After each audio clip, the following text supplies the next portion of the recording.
because our house was infested with ladybugs.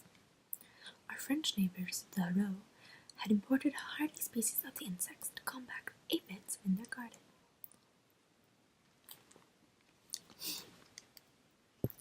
The ladybugs bred and migrated. Hundreds upon hundreds were living in our curtains, our cabinets, the ventilation system. At first, we thought it was hilarious and fitting for us to be plagued by something so cute and so benign. But these weren't nursery rhyme ladybugs, not the adorable shiny red and black beetles. These ladybugs were orange. They had uneven brown splotches. When I squished their shells with my thumb and forefinger, they left a rust-colored stain on my skin and an acrid smell that wouldn't wash off. Dad used a vacuum hose to suck them up, the little orange creatures, but they quickly replaced themselves. The numbers never dwindled. Dad must have smoked a lot of pot before he climbed the ladder to our roof. My guess is they wanted to cover the opening of the chimney. He suspected that the flue wasn't closed all the way.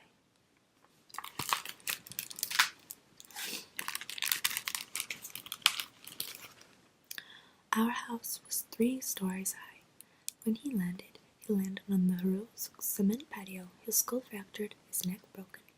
For months after his death, I kept finding the ladybugs everywhere. When I stripped my bed, I'd find them in the sheets. When I did laundry, I'd find their dead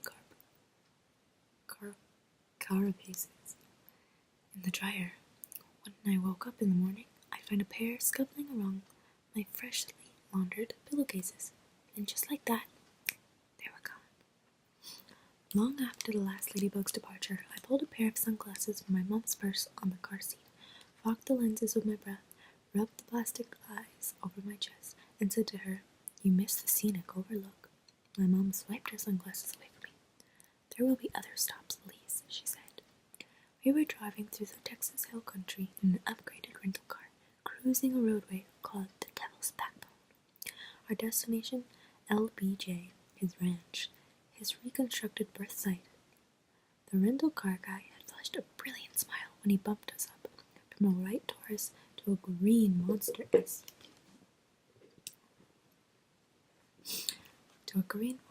SUV. Mom couldn't resist bullying the skinny clerk.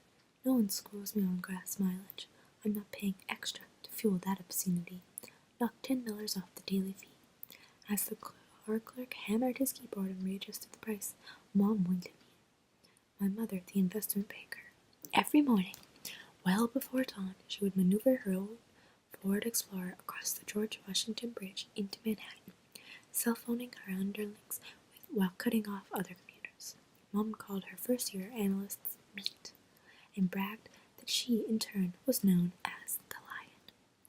Mom always wore her long, straightened red hair loose and down her back. She'd sport short skirts and sleeveless dresses, showing off her sculpted calves and biceps. Mom specialized in M&As, corporate restructuring, and bankruptcy. She traveled a lot. Dad had brainstormed our presidential sightseeing tours as a way for him to keep me entertained while Mom flew off to Chicago and Denmark, dismantling pharmaceutical corporations along the way.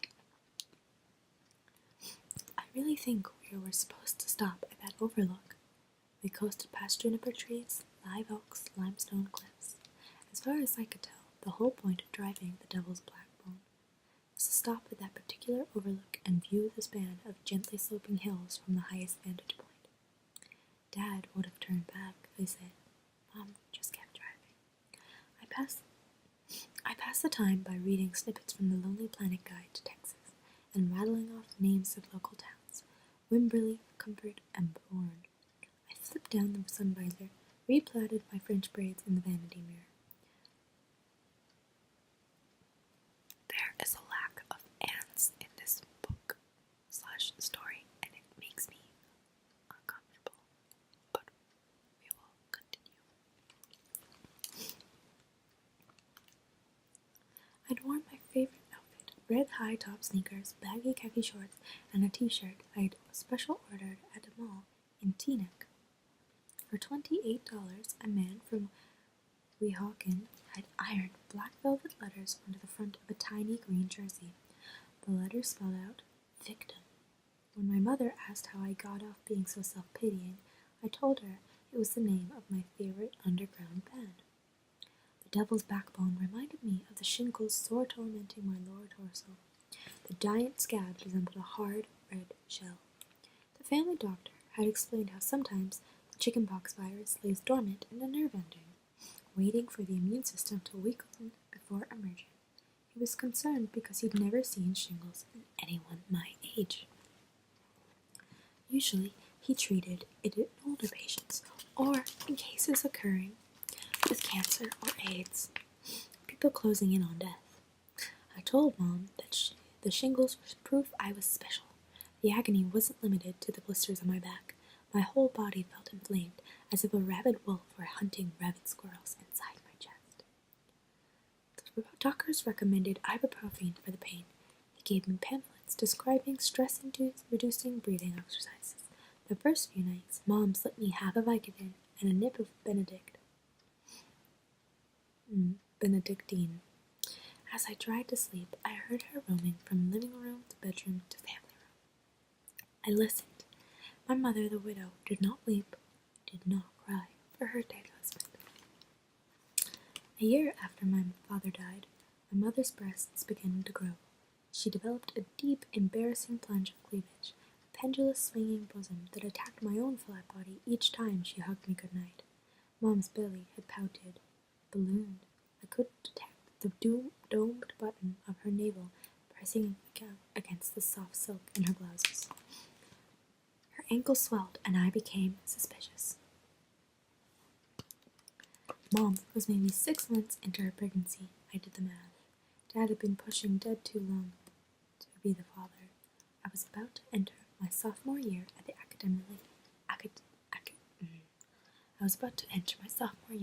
Academy of Holy Angels. Before school started, I wanted the shingles on my back to disappear.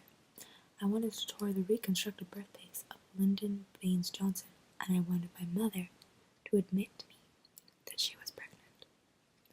With Dad gone, I'd insisted on upholding our family's tradition of visiting presidential landmarks. Dad and I had been doing them in chronological order. We'd sightseen the big ones: Mount Vernon, Monticello, and Hermitage, Sagamore Hill. Weeks before Dad broke his neck, we'd spent a lively afternoon in the gift shop of the John Fitzgerald Kennedy Library, rubbing our faces in the soft velour of JFK commemorative gold tiles. The less popular sites, the more obscure the leader of our country, the more Dad got excited. Elise, can you imagine? John Tyler actually sat in his breakfast nook and ate soft-boiled eggs from those egg cups. In Columbia, Tennessee, I wore white azalea petals from James K. Polk's ancestral garden while Dad rambled on about the Mexican War, the Dark Horse, and 5440 fight. At the Albany Rural Cemetery, Dad and I knelt solemnly before the grave of Chester Allen Arthur, a great, giant marble angel with luminous wings towered over us. We prayed to our favorite forgotten leader, the father of civil service reform. One year, we spent Christmas on Cape Cod at a beachside inn that had been a secret getaway from Grover Cleveland and his mistress. Mom couldn't make that trip, so Dad and I tramped by ourselves on the snow-covered sand dunes, plotting my own future run for the presidency. You need a catchphrase and a trademark hairdo, so the cartoonists can immortalize you. All day, we've been driving in various stages of silence and radio static. Mom asked me whether I'd like to stop for Sundays. I considered patting her belly and making a joke about cravings for ice cream and pickles. I had expected Mom to nix my travel plans for us, but really, I just wanted her to be honest and say to me, Elise, I can't fly, not in my condition. Instead, when I said Johnson, Mom folded her arms against her burgeoning chest. She swung her hair over her shoulders and said, Texas in August? Why can't it be Hawaii? I'm certain Lyndon Johnson loved the hula. The day before, we'd visited the 6th floor museum in Dallas. Mom and I took the elevator up to the top of the Texas Book Depository. We slowly worked our way through the permanent exhibit dedicated to the Kennedy assassination. Through a glass wall surrounded the actual Oswald window, Mom and I got close enough to size up the short distance between the building and the X on the street below. The X marked the spot where Kennedy was first hit. I'd always imagined Dealey Plaza as an enormous expanse of traffic and park, but here it was in front of me, tiny and green, more like a miniature replica made by a film crew. One SUV after another covered the X as cars drove by over the site in perpetual reenactment of Kennedy's last ride. This was the bona fide scene of the infamous crime, Mom whispered. Even I could make that shot. She hugged me from behind, and I felt the baby's heartbeat vibrate through her belly. In anticipation of our trip, I began calling my secret sibling Lyndon. I asked, "Is Lyndon kicking?" Mom ignored me. Weeks ago, when I'd asked her point blank if she was pregnant and quizzed her on what she intended to do with the baby, instead of answering the question, she told me her new goal was to get me away from the effing Holy Angels. Dad was a Catholic. Mom's family had come over the Mayflower. At least, a lot of Yankees brag about tracing their roots back. Always be conscious of your place in history. Most of the people on that ship were poor. Your relatives were the lucky ones with money. Before her parents divorced and squandered everything, my mother grew up rich in Manhattan. Her childhood bedroom had a view of the Sheep Meadow and the Central Park Reservoir. Both of Mom's doormen were named Fritz. When she turned 6, her folks hired Richard Avedon to take snapshots at her birthday party. At 16, she'd curtsied before the Princess Grace at a charity fundraiser for retired racehorses. I often felt as though Dad and I were descended from one class of people, while Mom hailed from another class entirely. My father sold pies for a living. Nominally, he was the president of the Pie Piper, his parents' International Bakery Corporation, but mostly what Dad chose to do was drive his pie truck around the tri-state area, checking and restocking Safeways and Star Markets, shelving lemon cream, coconut cream, and chocolate meringue pies.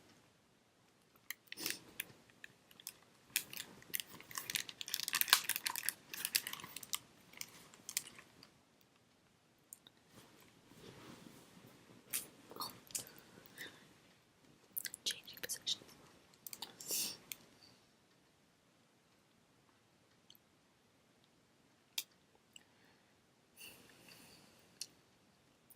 Dad had a jacket with Teamster embroidered on the back. He liked to brag that he knew the fastest routes in and out of Manhattan at any point during the day. He knew when best to take the Lincoln Tunnel. Dad felt that my aristocratic heritage and working-class lineage would make me an ideal political campaign candidate. He cast me as a liberal Democrat and cast himself as my campaign manager. Dad first ran me in 3rd grade for homeroom line leader.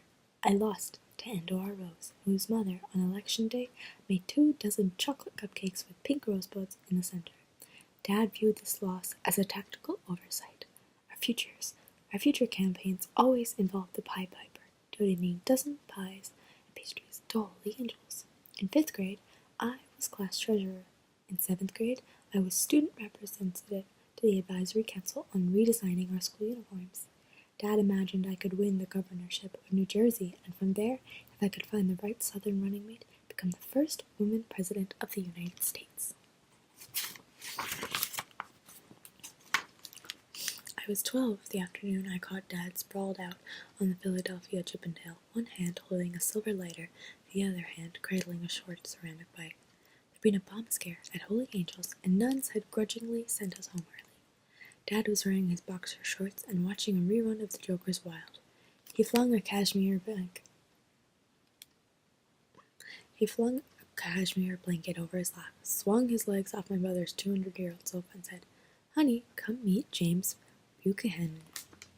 I sat beside my bare-chested father, his blonde hair flattened on one side, and watched him twirl his pipe around. Made this in college, art class. The clay morphed in the kiln. He showed me the blunt end of the pipe. just like our bachelor president. His first lady was his niece, handsome fellow. On TV, Link Martindale exclaimed, "Joker, Joker, Joker," and Dad smiled. "Don't worry, your mom has seen me smoke." My father confided to me that he'd had panic attacks as a kid. I'd be paralyzed with fear, knocked out with it. The only thing that helped was reading almanacs.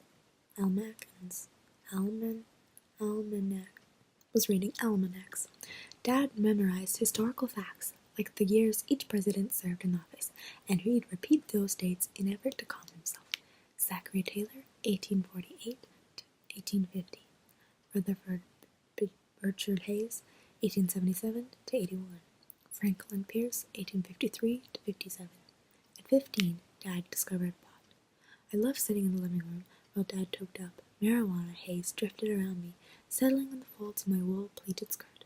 I'd lean my neck down against my Peter Pan collar and catch the wonderful stink of weed lingering against my blood.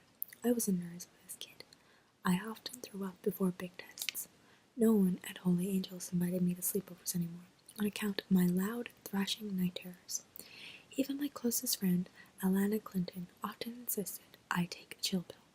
I attempted hypnosis therapy to treat the warts on my hand, the muscle spasm in my left eye, the mysterious rashes that appeared on my stomach, my inner ear balance, and my tooth grinding problem.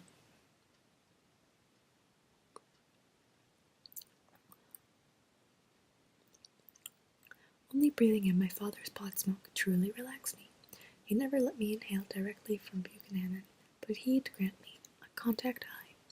Afterwards, the two of us would split one of my father's and sister on beach pies.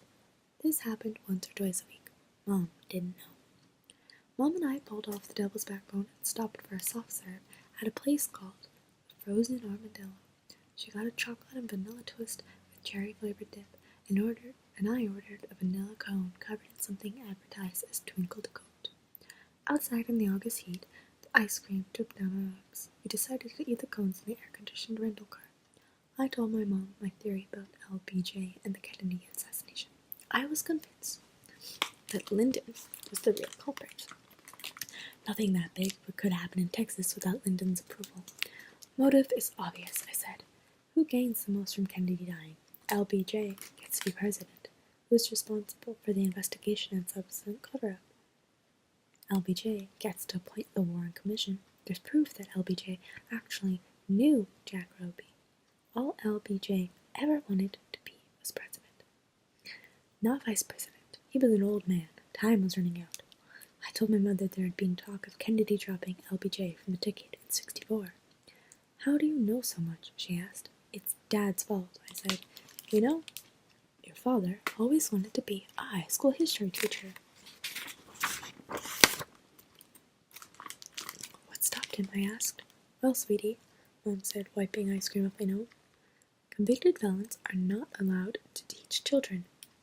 My mom balanced her own ice cream cone against the steering wheel and turned on the ignition. She headed out towards Johnson City. We drove past brown, sandy hills crowned by patches of cacti with round, thorned leaves. Take it back, I told her. What you said. Take it back. Shouldn't idealize your father. You didn't know him as well as you'd like to think. From the looks of it, I pointed to Mom. Dad didn't know you at all. I decided between calling my mother a bitch and calling her an effing bitch, when she chucked the rest of her ice cream cone at the side of my face.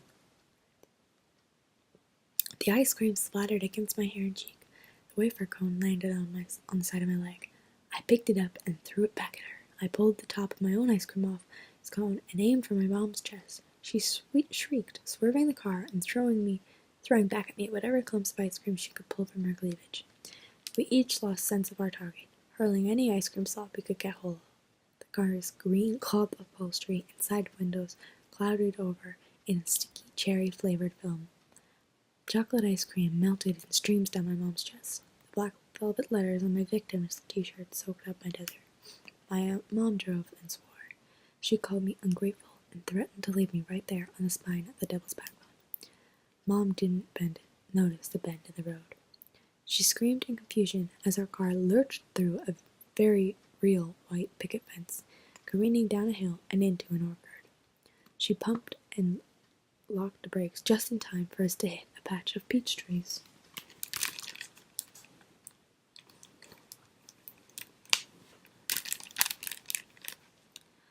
The airbags did not work. No explosion of white pillow. In the brief instant, as I watched the seatbelt jerk Mom back and hold her safely in place, I thought of how the pressure and the force of the airbag would have crushed Mom's belly, crippling Lyndon, killing the starter pin. Mom saved me from the windshield by holding her right arm straight out over my chest. "Holy," she said. Mom surveyed me. "Are you all right?" she asked. We got out of the car together, the two of us still dripping with ice cream. We marveled at the damage. A peach tree appeared to be growing out of the hood of our rental car. Mom picked up the pink and yellow fruit, brushing the fuzz against her lips before taking a bite. "You and your president," she said. "That's it. I'm through. And you can be damn sure I'm not taking you to Lord Linda. There's no effing way I'm visiting Nixon."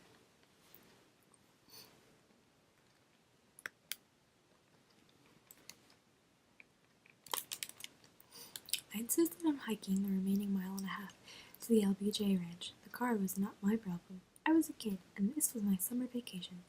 I stayed 100 yards in front of my mother. She played with her cell phone the entire time, dialing and redialing numbers. From her loud cursing, I could tell that there was no service, no way to call a tow truck or taxi, no way to complain to her mystery lover about me. I imagined my mother had many young lovers. For all I knew, she didn't know who Lyndon's father was. I didn't want to think about the lion having sex. I wanted to remember the Saturday mornings when I'd wake up early, sneak into my parents' room, and burrow a narrow tunnel between their sleeping bodies. I traced the beauty marks on Mom's back, naming the largest ones. With the tips of my finger, I'd smooth out the worry lines on my father's forehead. Their bed was enormous, like a life raft. I would imagine that the three of us were the last family in the world. I loved my parents best when they were asleep, and I was standing guard. On the LBJ tour bus, the man sitting closest to the door stood up and gave my father a seat. She smiled and said, "Not necessary." We had taken turns washing up by ourselves in the ladies' room of the park's visitor center. While Mom pulled knots of peanut twinkle coat from her hair, I watched a short film about the ranch, the birthplace, and the family cemetery. The birthplace wasn't really the birthplace. The original birthplace had been torn down. LBJ actually had a facsimile of the house rebuilt during his presidency. He decorated the house in period pieces, but none of the furnishings were original except for a rawhide cushioned chair. The film showed Lyndon in a cowboy hat and sports coat, posing on the front porch of his make-believe home. Dad would have loved the film. He would have leaned over and repeated the story about LBJ and the goat effer.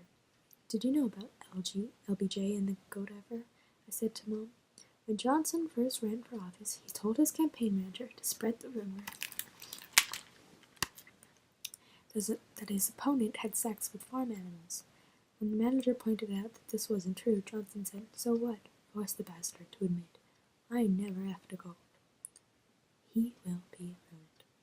"You curse like your father," Mom sighed. The reconstructed birthplace was the first stop in the tour. The park ranger bus driver was a chatty older woman named Cynthia. She bounced around, taking our tickets, sporty and spry in her light green ranger's uniform. A row of bench seats ran along each side of the bus, facing a wide center aisle. Another row of seats ran along the back. There were 9 other people in the bus. The polite man closest to the door, a pair of elderly, identical twin sisters who wore matching red windbreakers, and a middle-aged German couple toting 2 large canvas backpacks and a family of 4. The mother and the father of the family laughed as their youngest daughter helped their baby brother and scooped him up onto her lap. The little blonde boy had a crazy cowlick I wanted to flatten and fix. Mom and I sat in the very back row, several seats apart from each other. As we drove past the banks of the Pedernales River, Cynthia described the lawn-chair staff meetings Lyndon held at his ranch during Vietnam. She told us that Lady Bird had kindly donated all the land and the ranch to the National Park Service, but chose to live part-time in the main ranch. My shingle sore was rubbing against my t-shirt, the pain ratcheting up inside of me. I was still angry at Mom. I held my breath to calm myself and ran through dates. Andrew Johnson, 1865 to 69. Benjamin Harrison, 1889 to 93. Warren Gamaliel Harding, 1921 to 23. Mom leaned over and said, Lady Bird is shrewd. Putting the ranch into a trust is an excellent way of avoiding taxes. We drove past lazy orange and white Hereford cattle grazing by the river. An ibex shot out from behind a sycamore tree, and then another ibex followed, and another. The cows ignored the elegant brown and white-horned antelopes. Cynthia said, Lady Bird also runs an exotic animal safari on the ranch. As exotic animals are illegal in Texas, hunters can pay the Johnson family to come and stalk rare creatures from the Dark Continent, my mother whispered. Lady Bird's a genius. I'd always thought that Dad liked my mom because her mother's maiden name was Van Buren. One afternoon, my father told me how he and Mom began dating. You have to be careful with this information, he said. Your mother doesn't know the whole story.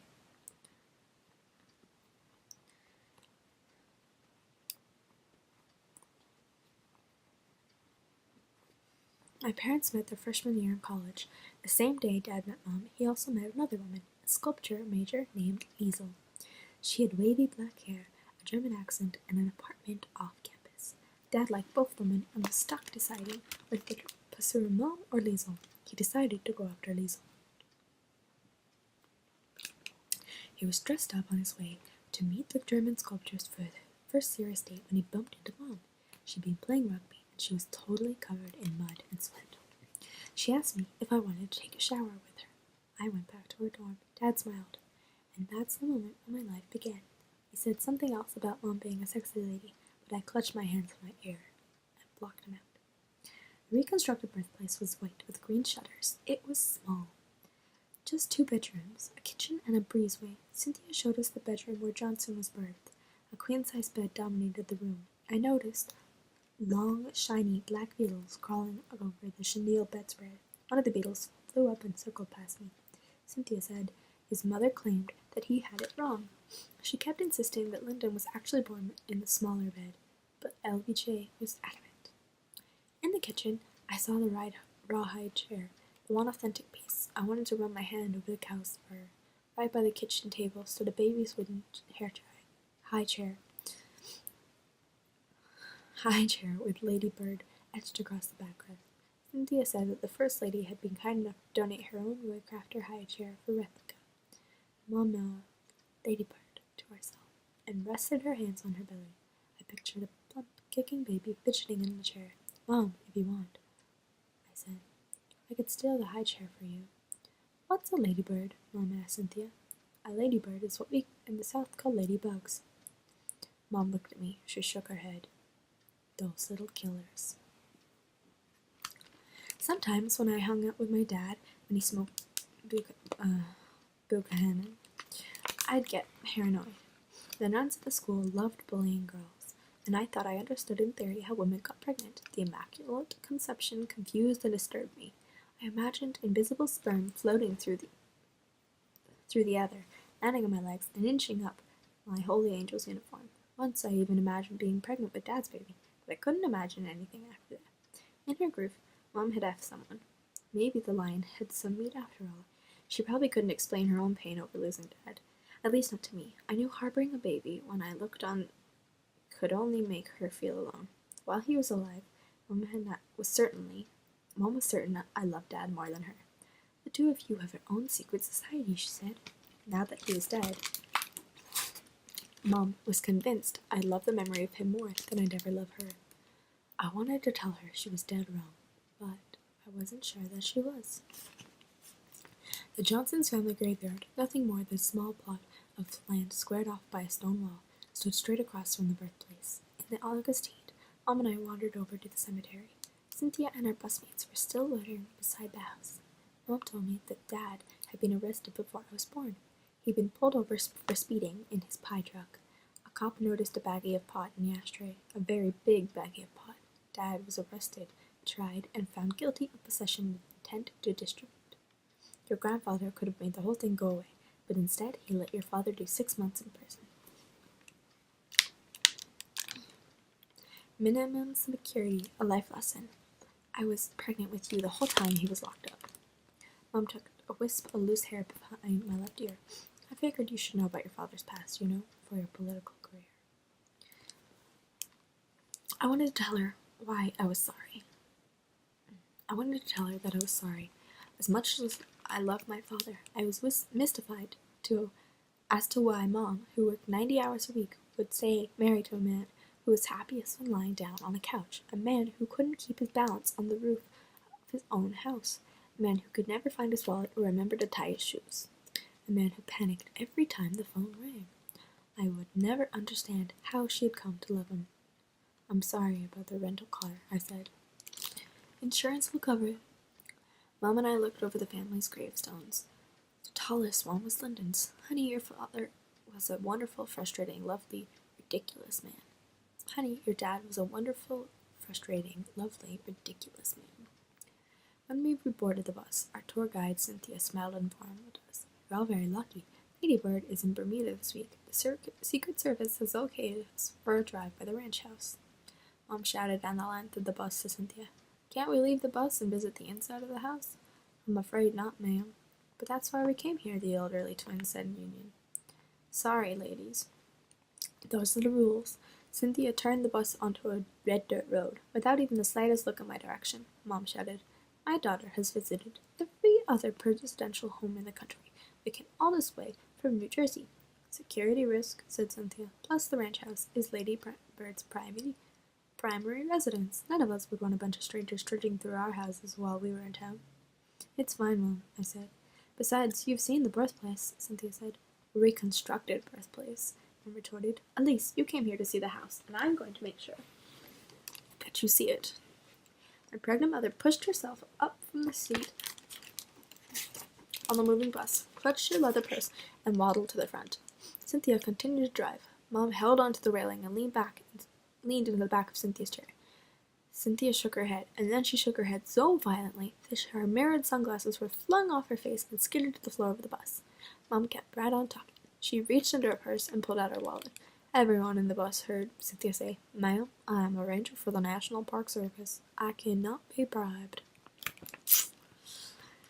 While my mother continued to buzz in her ear, Cynthia picked up the microphone on her CB and radioed headquarters. She spoke in a quick, clipped lingo that I did not understand. Then Mom swiped at the CB, grabbed at the spiral speaker cord. The entire bus and I witnessed their slap fight for control over the CB. Neither Mom nor Cynthia could hold on to the gadget, and the black cord snapped and struck against the dashboard console. Mom leaned in and appeared to snare Cynthia in a headlock. None of my fellow passengers moved. The polite man who had offered Mom his seat looked at me and said, Can't you calm her down? Mom let go of Cynthia and said in a hoarse voice, You win. Cynthia announced the bus would return to the visitor center immediately. We would not be driving by the Johnson Ranch house today. A German couple spoke German in quick, violent snatches. The little boy with the Cadillac put up his hands over his ears and screamed in 3 sharp blasts before his sister covered his mouth with the back of her hand. I felt my shingles pain run down my neck and arms, felt the ladybug shell on my hardened back. Mom strode down the length of the bus, past the identical fierce glares from the twin sisters. She sat beside me, and I shook my head and said, This is not Manhattan. We are in the Republic of Texas. Pushy doesn't work here. Mom said, Don't worry, kid. I got it covered. Cynthia sped back to the visitor center. She tried to calm agitated passengers by turning on the bus's stereo and blasting Lyndon Johnson's favorite song, Raindrops Keep Falling on My Head. I stared out the window at the terraced farmland and tried to remember why I had ever cared about the presidents. I love him because my father loved him. Since he died, I'd been trying every day to reclaim his sense of history. All I had managed to do was recreate his level of stress and discomfort. The red sores on my back proved to me that I was nothing more than the nervous daughter of a panicked man. That was my place in the passage of time, my inheritance. I could never be a president. I was the would-be pothead child of convicted felon and a whore. I tried to picture my father relaxed, stoned, resigned to his shortcomings, his eyes bloodshot, his smile goofy, a halo of ladybugs flying over his blonde head. That was the father that I loved. When Cynthia parked the bus, she pointed to Mom and me and said, You two stay seated. For the rest of you, I'm sorry, but this is our last stop. Mom clutched my arm. As Cynthia ushered our fellow travelers off the bus, I imagined the Secret Service descending on us. We were a family of felons. I figured the penalty for assaulting a park ranger included a prison sentence. Maybe now, with the threat of incarceration pending, Mom would admit her pregnancy. I was furious with her. She ruined our vacation, stained my victim t-shirt, and tarnished my father's reputation. Through the bus window, Mom watched Cynthia confer with a fellow ranger in the visitor center. Mom said, "I told Ranger Cindy to wait 10 minutes in case those Germans got curious." The Johnson ranch house was smaller than I had imagined. The white paint on the outside needed a touch-up. The largest bow window sagged in the rotting casings. Before Cynthia dropped us off, she pointed out the security cameras and told us which one were working. "I'll give you 20 minutes, like we agreed. The house is locked, but you can view the grounds and Lyndon Bain Johnson's antique car collection." The massive live oak stood on the front of the lawn. Lyndon, or some other hunter, had attached 2 plaques with enormous stuffed dead deer heads directly to the tree trunk. Mom petted the buck's antlers. I'm not sure what Mom promised or paid Cynthia for a private tour of the Johnson Ranch. Mom believed in cash and always had at least $1,000 stashed on her near her person. She also believed in threats and bribes. With a phone call, Mom could make a lien on your ancestral home or buy you an ostrich farm you'd always dreamed of owning. Mom knew how to bargain, how to make a deal. She was fearless. She knew that she couldn't appreciate the presidents the way Dad and I had, but she could give me something that Dad never could. Mom could provide acres. Could provide access. She could make things happen. She had what it took to be president. We walked into the open air front of the airplane hangar that held Lyndon's cars. A red Ford Phaeton, a Fiat 500 Jolly Gia, a giant vintage fire truck, and a little green wagon. The sun had tanned Mom's face. She looked beautiful, victorious. I put my arms around her, rubbed her tummy. "What is it?" I asked. She looked down at me and placed my hand flat on the crown of her belly. "It's a boy." Inside the hangar, I recognized one of the automobiles, a small blue and white convertible. This is one of those land and sea cars, an amphibious car. Johnson used to drive his friends around the ranch, taking them down to the river and scare everyone by plunging them into the water. The car turns into a boat. Mom opened the driver's side door. "Get in," she said. We sat in the white leather seats, proud of our hard-earned view of the Texas hills. Mom took out a linen handkerchief from her purse and handed it to me. Father told me this thing helped you guys relax. I knew by the weight and size of the gift that it was the Buchanan. I unwrapped the pipe. The bowl was still packed with a small amount of pop. I had never smoked Buchanan before. "Your father died too young to have a will. Just look at this as your inheritance." "I don't suppose you have a lighter." Mom handed me a silver Zippo with Dad's initials. She watched me light the pipe. I coughed. The smoke burned my throat. I offered Mom Buchanan, but she shook her head and pointed to the belly. When the baby soldier said, "I want you to tell him about his dad. I want him to know where he came from." His dad. We sat together in this magical convertible, me smoking, Mom breathing in the air at my side. We needed a new getaway car, one that would take us back home and beyond. Up the Hudson and along the Garden State Parkway, I gazed down the hill to the Purdonales. Mom pointed out a zebra. I laughed. It was just a gray-spotted pony. Everything was clear. I would skip Nixon. Dad would understand. Instead, I'd take my little brother to the Omaha, then to Michigan, Gerald Ford, 1974 to 77, born Leslie Lynch King Jr. He was renamed after his adoptive father. Ford didn't know about who his real father was until he was practically an adult. I'd tell my brother about Ford and all the men fate brought to power, the chief executives, all the fearless men in charge. He'd know that Andrew Jackson was 13 when he fought the British in the Battle of the Hanging Rock. I'd explain the difference between John Adams and John Quincy Adams. I'd give him reasons to like Ike and be grateful for the Monroe Doctrine, to appreciate the irony of William Henry Harrison dying of pneumonia 1 month into his term after staying out in the cold to deliver his endless inauguration address. Mom said, "Now smoke in moderation. Don't get caught. Don't let your grades slip. Promise me." I could hear the walkie-talkie static and chatter coming from the Secret Service agents. We'd been caught. Mom would certainly be arrested. Cynthia would lose her job. I'd be left to raise Lyndon alone. Dad's pot was strong but mellow. For the first time in our relationship, Mom and I had a deal, an understanding. I began to hum, "Hail to the Chief," as the agents approached in their dark, shiny suits. I promised Mom I would tell Lyndon, my running mate, and my half-brother all things I knew about my father, his father.